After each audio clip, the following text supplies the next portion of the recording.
يخاف عقباها সুবহানাল্লাহ।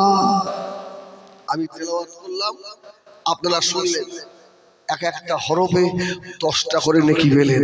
সুবহানাল্লাহ। এত সাবসিডি কে দেয়?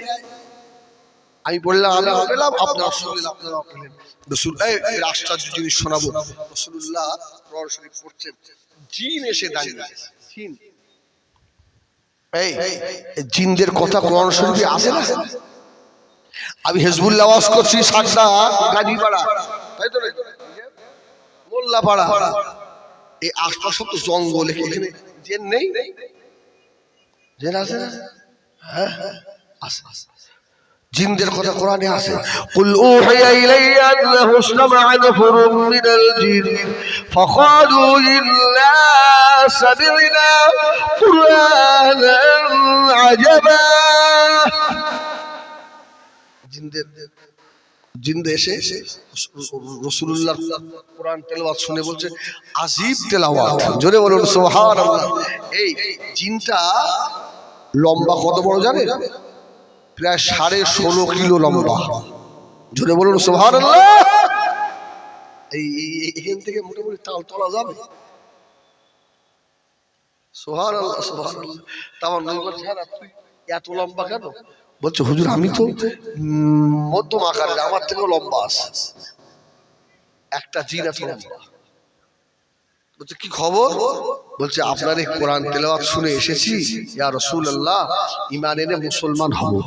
সুবহানাল্লাহ বলে, আপনার হাতে হাতে ঈমান আনবো।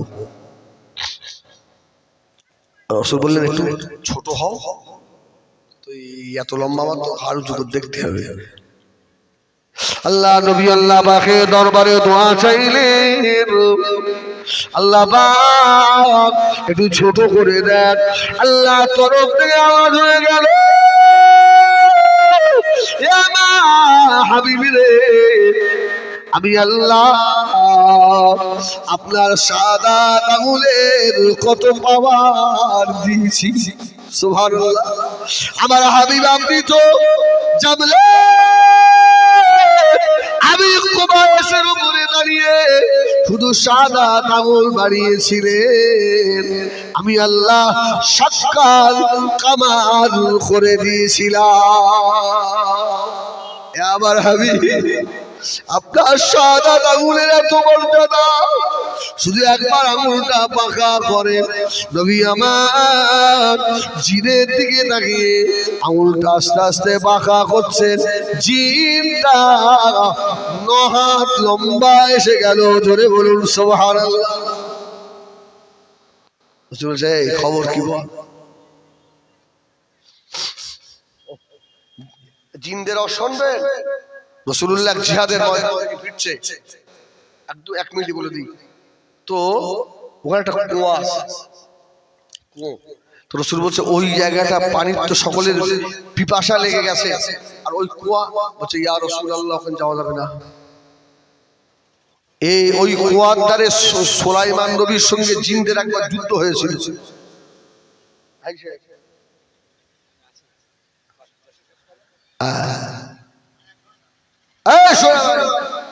সুবহানাল্লাহ সুবহানাল্লাহ। তো ওই কুয়ার ধারে জিনদের সঙ্গে একবার বাদশা নবী সুলাইমানের সঙ্গে যুদ্ধ হয়েছিল। ইয়া রাসূলুল্লাহ ওই কুয়ার ভিতরে অসংখ্য জিন রয়েছে, ওখানে যাওয়া যাবে না। রাসূল বলল ওখানেই আমাদের যেতে হবে। জোরে বলুন সুবহানাল্লাহ। দাওয়াতটা ওখানেই দিতে হবে। রাসূল একজন সাহাবীকে পাঠালেন পানি আনতে। সাহাবী বলছে আমি কুয়ার ধারে দাঁড়িয়ে দেখছি কুয়ার ভিতর থেকে ভয়ঙ্কর মূর্তির একটা জিন বার হলো, আর ওই জিনটা এসে সাহাবীটাকে শেষ করে। খবরটা আল্লাহ রাসূলের দরবারে, ইয়া রাসূলুল্লাহ অমুক সাহাবীটা মারা গেছে। আবার রাসূলকে আল্লাহ জিবরিল মারফত জানিয়ে দিলেন হাবিব হযরত আলীকে পাঠিয়ে দেন। জোরে বলুন সুবহানাল্লাহ। হযরত আলীকে পাঠান, ওদের জব তো আলী করতে পারবে। সুবহানাল্লাহ বলবেন না? হ্যাঁ, হযরত আলী রাদিয়াল্লাহু তাআলা, অনেক বড় ঘটনা। হযরত আলী নিজে কুয়ার ভিতরে নেমে ওই কুয়ার মিঠা পানি তুলে নিয়ে এসেছিল। জোরে বলুন সুবহান। আলী এত পাওয়ারফুল করেছিল। ও ভাইরা, নবী দয়াল নবী জিনকে বললেন, এই জিন তোদের বাড়ি কোথায়? জিনটা জবাব দিল, ইয়া রাসূলুল্লাহ, ইয়া হাবিবাল্লাহ, আমার বাড়ি গ্রামের নাম বললে আপনি চিনবেন না। আল্লাহ নবী বললেন, একবার তো বলে দেখো।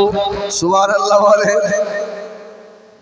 একবার নামটা বলে দেখো, তোমার গ্রামের নাম। বলছে, মুহাম্মদ আমার গ্রামের নাম হচ্ছে কোহে কাহাফ।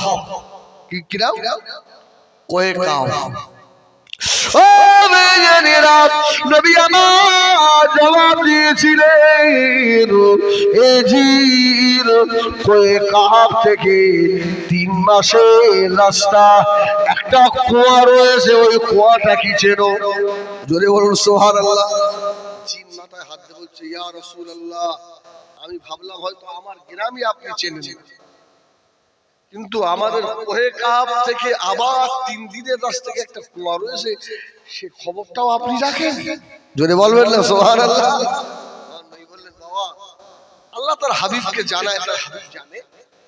ও বেজনেরা, সোনা মারিখেরা, গভীর মনোযোগ।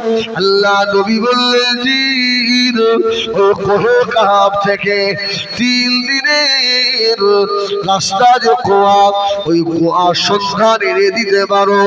জিন চলে গেল, কুয়ার সন্ধান এনে দিল। নবী আমার জিনটাকে বললেন, কুয়া যখন দেখতে পেলেন, কুয়ার তলার খবরটা কি জানো? ইয়া রাসূলুল্লাহ, কুয়াটা দেখে এসেছি, কিন্তু কুয়ার তলার খবর টানতে পারবো না। রাসূল বলল, দেখো না চেষ্টা করে। জিন বলল, তাহলে আমি একবার গিয়ে দেখি।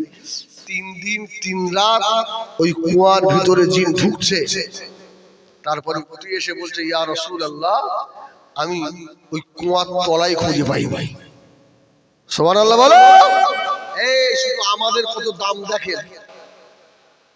আল্লাহ নবী মক্কা শরীফে আল্লাহ পাকের কাবা বাইতুল্লাহ বসা, আল্লাহ নবীর পাশে হযরত সিদ্দিক আকবর আবু বকর সিদ্দিক রাদিয়াল্লাহু তাআলা বসে রয়েছেন। জিনের দাড়ি দিয়ে কানে তখনও পানি টোপাচ্ছে। আল্লাহ নবী জিজ্ঞাসা করলেন, এ বাবা জিন, খবর কি বলো? জিন বলল, ইয়া রাসূলুল্লাহ, 3 দিন 3 রাত ঢুকলাম, কুয়া তলার খবর নাই। আল্লাহ নবী জবাব দিয়েছিলেন, শুনে রাখো, আমার আবু বকর, আমার আবু বকরের 3 দিন লাগবে না। আমার আবু বকর 30 সেকেন্ডে খবর এনে দেবে। ও মেয়েরা, আলা ইন্না ফিল জাসাদি মুদগা, ইযা সালুহাত সালুহাল জাসাদু কুল্লু, ওয়া ইযা ফাসাদাত ফাসাদাল জাসাদু কুল্লুহু, আলা ওয়াহিয়াল কলব। কলবের একটা জায়গা আছে, কলবটাই কোথায়? বাম স্তনের 2 আঙ্গুল নিচে, আমরা যাকে হার্ট বলি, হার্ট, কল, আলা ওয়াহিয়াল কলব। এই আমাদের চোখ, চোখ তো 3টে নাকি? চোখ 3টে তো নাকি? আর একটা চোখ ভিতরের চোখ। সুবহানাল্লাহ। এই জন্য আমি বহু জলসায় বলি রে ভাই, বহু জলসায় আমি বলি যে ভাই, এই চোখের থেকেও এই চোখের পাওয়ার আলাদা। সুবহানাল্লাহ বলে। এই 2টো চোখ আছে যে কপালে, এর থেকে ওই বুকের চোখের পাওয়ার বেশি। সুবহানাল্লাহ বলে। বুকের চোখের পাওয়ার বেশি। এইভাবে দেখা যায় না, কিন্তু এ চোখ 7 আসমান জমিন ঘুরতে পারে। জোরে বলুন সুবহান। বাবা ভাইয়েরা, সোনা মানিকেরা, আল্লাহ নবী বললে, বাবা আবু বকর, তুমি কি খবর এনে দিতে পারো?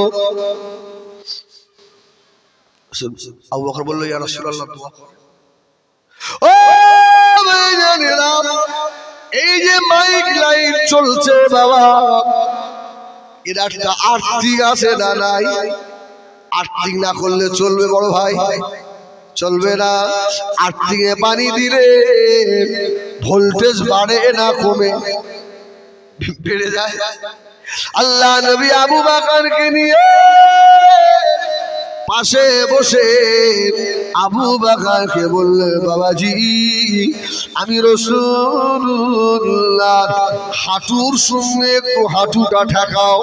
সুবহানাল্লাহ বলে।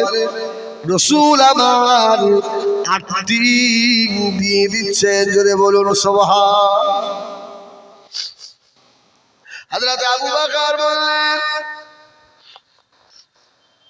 ইয়া রাসূলুল্লাহ,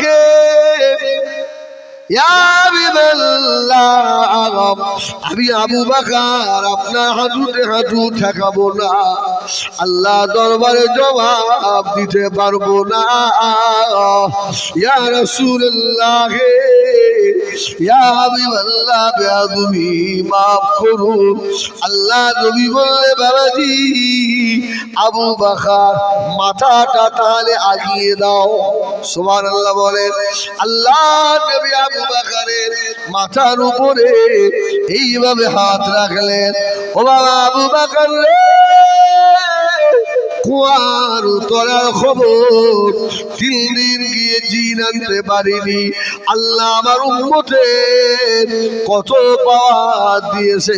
হযরত আবু বকর সিদ্দিক রাদিয়াল্লাহু তাআলা 30 সেকেন্ড চোখ বন্ধ করে খুলে ফেললো।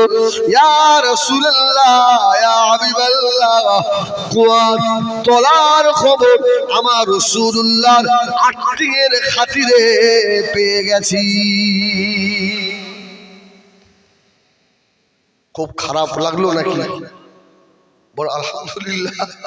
এই শোনো, বসিরাটি আল্লামা রুহুল আমিন সাহেব রহমাতুল্লাহ আলাইহি সৌদি আরবে গিয়ে জলসা করেছিল না করেনি? অস করেছিল না? বসিরাটি আল্লামা বললেন, হুজুর আমি পারবো না, এখানে তো আরবি জামানের মানুষ। হুজুর দাদা হুজুর বললেন, ও বাবা বড় মাওলানা, আমি আবু বকর তো আছি, জোরে বলুন সুবহানাল্লাহ। পীর কাকে বলে? আল্লাহর ওলি মুজাদ্দিদুজ্জামান। দাদা হুজুর পীর কেবলা শুধু একটু আর্থিংটা জুড়ে দিলেন। আল্লামা হুজুর 3.5 থেকে 4 ঘন্টা আরবিতে ওয়াজ করে দিয়েছে, জোরে বলুন সুবহানাল্লাহ। বসিরাটি আল্লামা হতো না যদি ফুরফুরা দাদা হুজুরের হাতে হাত না দিতেন। ফুরফুরা দাদা হুজুর মুজাদ্দিদ হতে পারতেন না যদি সুফি নূর আপনার ফয়তালি ওয়াইসি রসুলে নোমা হুজুরের হাতে হাত না দিতেন। রসুলে নোমা সুফি ফয়তালি ওয়াইসি হতেন না যদি সুফি নূর মুহাম্মদ নিজামপুরীর হাতে হাত না দিতেন। এ শুকনো মৌলবী, কার বিরুদ্ধে কথা বলিস? আল্লাহর ওলিরা ইচ্ছা করলে তোর ইলমে জাহিরি ইলমে বাতিনি সব সলভ করে নিতে পারে। সুবহানাল্লাহ বলে। আল্লাহকে বলে সব ছিনিয়ে নিতে পারে। আল্লাহু আকবার বলে। তো রাসূল বললেন, আবু বকর কি দেখলে? ইয়া রাসূলুল্লাহ, ইয়া হাবিবাল্লাহ, বিরাট আকারের একটা মানুষ, ওর মাথাটা হচ্ছে প্রায় 49 টন। কিছু বলে না। আল্লাহ নবী বললেন, ও আবু বকর, ওই মানুষটার মুখ কটা? তার মানে কি রাসূলুল্লাহ আগে দেখে এসেছে। সুবহানাল্লাহ বলেন। তাহলে একটা মানুষের মুখ কটা হবে? একটা হবে।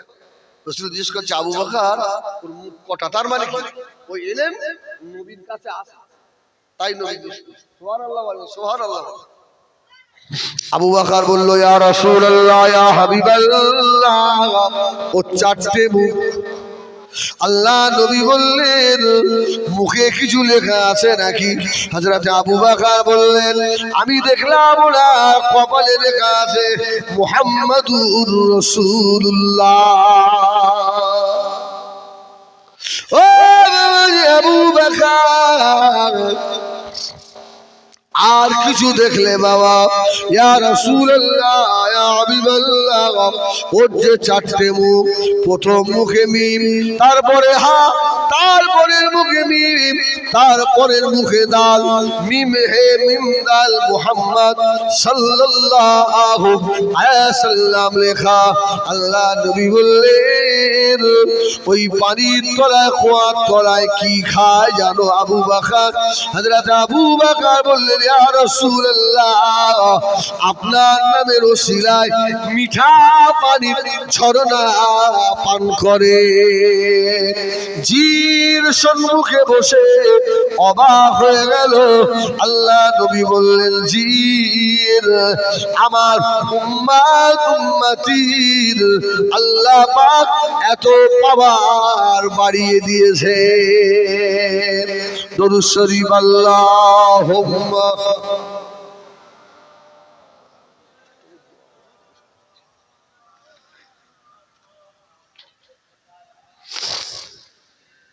আল্লাহ।